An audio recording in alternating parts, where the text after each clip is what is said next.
for that wonderful brew known as Finney's homebrew.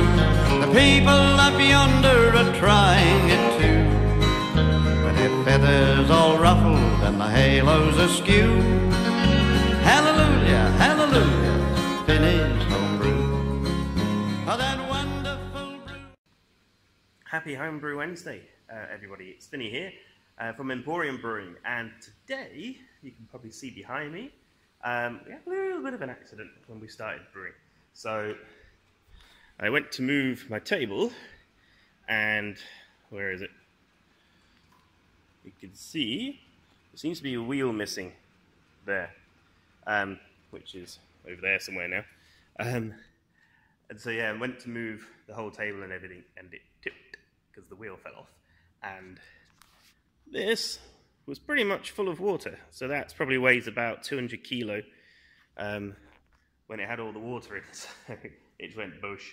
And because it's not, you know, plumbed in properly, because it's not a hot water cylinder anymore, this little thing here started pissing out the water. You can see it's still doing it.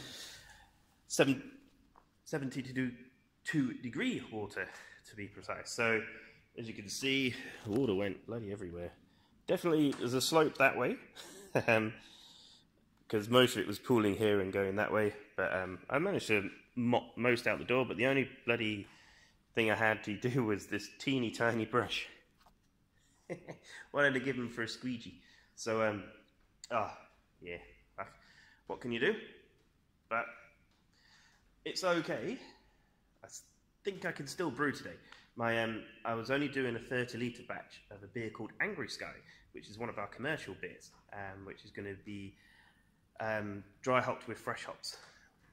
So I was preparing the beer now because the hops come in about 3-4 weeks time. So, but the first batch I was doing today was a 30-litre batch, and I only need sort of like 25 litres for sparge and 26 litres for the mash. So the Grainfather and the other urn that I've got will be brought out into use, and I'll use those. So, right, let's get doing this. Otherwise it'll be bloody midnight before I'm pitching my bloody yeast. So, oh, check it out. One last thing. Look in there in the fridge. What are those two? Ooh. First couple of beers from the SJ Pour Challenge have turned up. Which probably gives it away that I'm in the finals, I suppose. But hey. So looking forward to trying them. They look like two great beers. So, right, crack on, Finney. Stop waffling. See you in a bit. Bye. Woohoo! Brewday is back on. So yesterday, eventually, it was all just a bloody mess. So today, we're off and running. So mash is in, and we're at 65, which is good. Unfortunately, the STC I normally use to test my matches and mash temperatures or what have you was sat on top of that when it fell over, so there's a little bit of damage. So luckily the Grainfather's one you can pull out and it sits there deep enough. So that's going to sit now for however long, you know, an hour. What's to do there?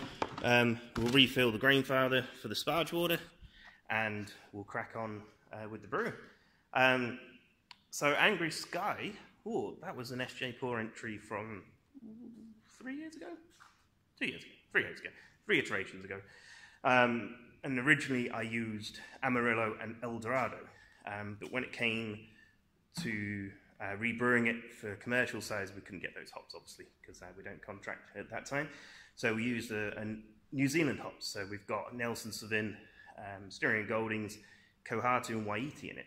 So the main dry hop is Nelson Sauvin. So the plan with this one is to dry hop it with the wet hops that come out in hopefully 3 weeks' time. So that'll be cool. So it will be a fresh hopped version of Angry Sky, which is going to be super cool. So, right, I best carry on doing this. In the meantime, yesterday we had some kegs turn up. So all these, I know they're other sides, but they're going to get emptied soon, are going to go into those two and start our barrel age program. So that is Obsidian Stout, which is our smooth, sort of nice, real smooth, silky stout. But it was built to be Brett aged.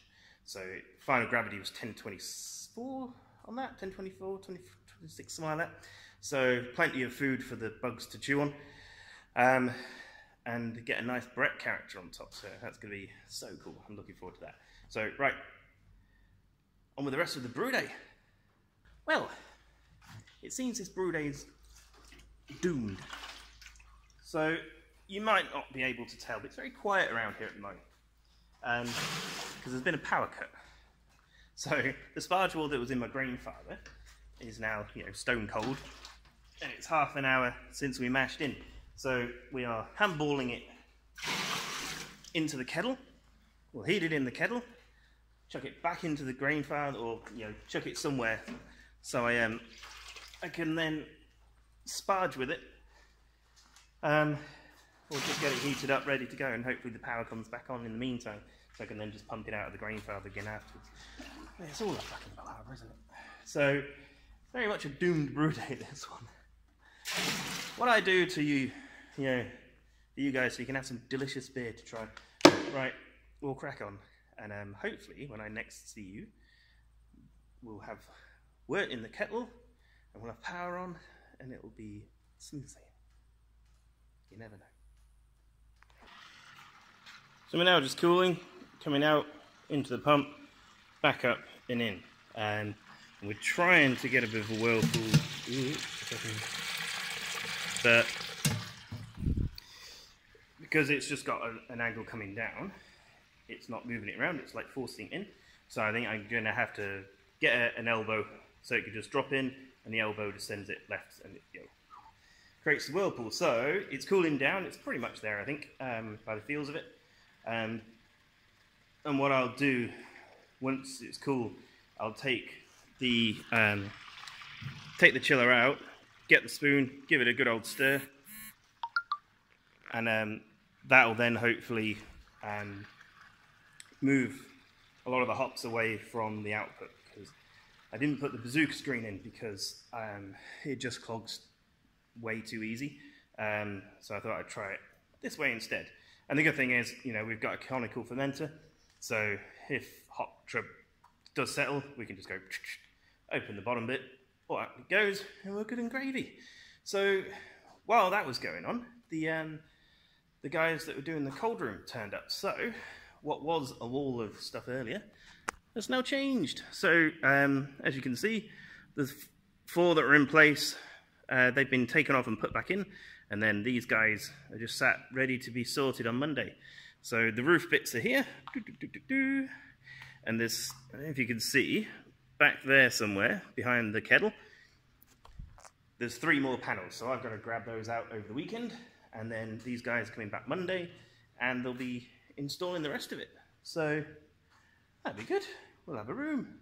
And once that's done, we can start moving all the equipment over, which is great, because that means we can sort out that bit. So it's fucking brilliant. So it's starting to happen, which is really cool. So I'm gonna crack on. I don't have any beers to review at the moment, I don't think. So I will just leave it here, and then next week, hopefully, I'll be able to show you a video of the installation of this thing. So happy days. We'll catch you next week. Take care. See ya.